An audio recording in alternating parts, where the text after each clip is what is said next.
Hello everyone, and welcome to the very first inaugural episode of the Homemade Game Guru. My name is Loang Nwambi. I'll be your host in this monthly series on showing you innovative and imaginative ways to make your own toys and games with stuff from around your house and from your local store. So let's get started with this first one, the Geo Puzzle. I'll show you how to make your very own puzzle with your very own pictures. Let's get started. Now, the joy of puzzles is that they can be used in a multitude of ways. They are great educational tools, not only but for training the mind with concentration and a challenge of bringing them together. It's a great bonding tool for parents and kids and even families just to talk and converse. And there's just a multiple amount of uses. And of course, puzzles now come in three-dimensional versions. They're made out of wood, plastic, or cardboard. But what I'm going to do is show you something a little bit different where you can make your own puzzle pretty much out of any picture that you have. So you're probably asking yourself, just how are we going to make puzzles out of pictures when we don't have a die cutter, because that's how these kind of pieces are made. They're made with a die cutting machine. Well, we don't need to use these irregular shapes. We're going to use something that starts with the dreaded G. The G word, known to most elementary school kids as geometry. But don't worry about it, this is going to be fun and easy geometry using simple shapes. So when you're deciding what you actually want to make into a puzzle, really think about the picture that you would like. You could look at old family photos of ancestors and relatives, kind of a genealogy twist to it. Your favorite paintings or pieces of artwork.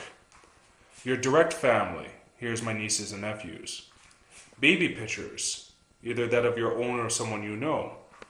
Your family pets, also a great subject, and you could even look at your friends as well. After you decided which picture you would like to use for your puzzle, I recommend blowing it up to about 8.5 by 11 size. When you do blow it up, you will have a white border that's going around the picture, which is perfect for setting up the grid lines when we are actually drawing it out. But once you have your picture chosen, the only other materials that you will need is a pencil. I recommend a mechanical pencil because of the very light lines that it will create. But you can also use a regular pencil with eraser or a pen if you're very confident in the lines that you're going to make. A normal ruler, a pair of scissors, and some adhesive. I recommend using spray glue, but you could also use normal white glue as well. And of course, Bristol board that you could get at any dollar store or arts and crafts store. For this first Geo puzzle, the design we're going to use is what I call the standard grid, which is using simple squares and rectangles for the image. So for the image that we show right here, my painting, we're going to use the simple square format in order to make the final puzzle. Now what we need, again, is the mechanical pencil and the ruler. So what we do is using the inches, we use it around the border, just using the inches. You plot out where you would like the lines to start. So as you can see, this is an 8.5 by 11 piece of paper. So what I'm going to do is I'm going to actually go by the half points. So every half inch, I'm just going to make a little mark. That's about it, just right across. One little mark. So 9.5, 8.5, 7, all the way down.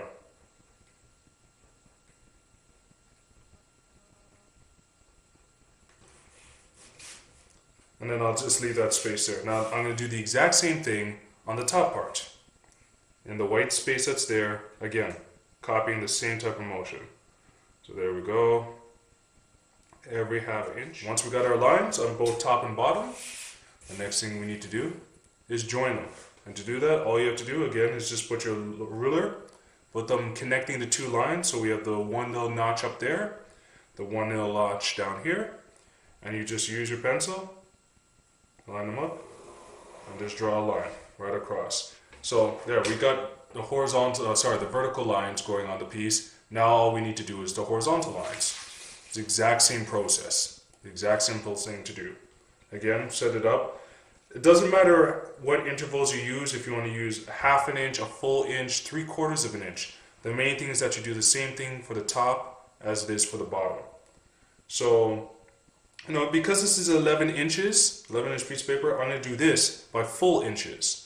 The vertical lines are by half an inch. I'm going to do the horizontal lines by a full inch.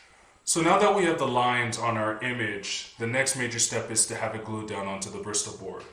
Now, as I mentioned before, like I just have normal white Bristol board here. It's been cut down into a square size. As long as it will fit the 8.5 by 11 piece of paper, that's all that really matters. I just make it a little bit bigger, just in case. Now what you do, and again, you could use any color that you wish. I just prefer to use the white Bristol board. Now, what you do is on the back of the image or on the Bristol board itself, that's where you place the glue. Now, I use spray glue. You could use any type of glue that you wish. You could use white glue, carpenter's glue, glue stick. But the downfall of those choices is that glue stick is not permanent. The image will start flaking off the Bristol board if you use glue stick. If you use white glue, it might cause bubbling and lumps to form on the back of the image. So when you actually glue it down, eventually it will stick, but it'll also get lumpy, and you prefer it to be smooth. So what I recommend is using spray glue. Now there's multiple spray glues out there, and what I would like to stress most of all is if it's young kids who want to do this, I ask parents to be the ones to use the spray glue, because many of them have strong smells to them, and you want to make sure that it's done in a well ventilated area and with supervision, because it's an aerosol, the spray will get around and will get onto clothing, and so you just want to make sure things are safe. So now that the image is nicely glued down onto the Bristol board, what we're going to do is cut out the perimeter of the image. We're not going to cut the lines and make the finished puzzle yet, because I want to show you one extra step that will make this puzzle even more fun and more challenging. But for now, we're just going to cut out the perimeter of the puzzle, just so what is left is in the middle. So now we're at the stage where our puzzle is almost done. It's now cut out with guidelines and it's glued onto the Bristol board. But I decided that we're going to add one little extra touch to this just to make it more challenging.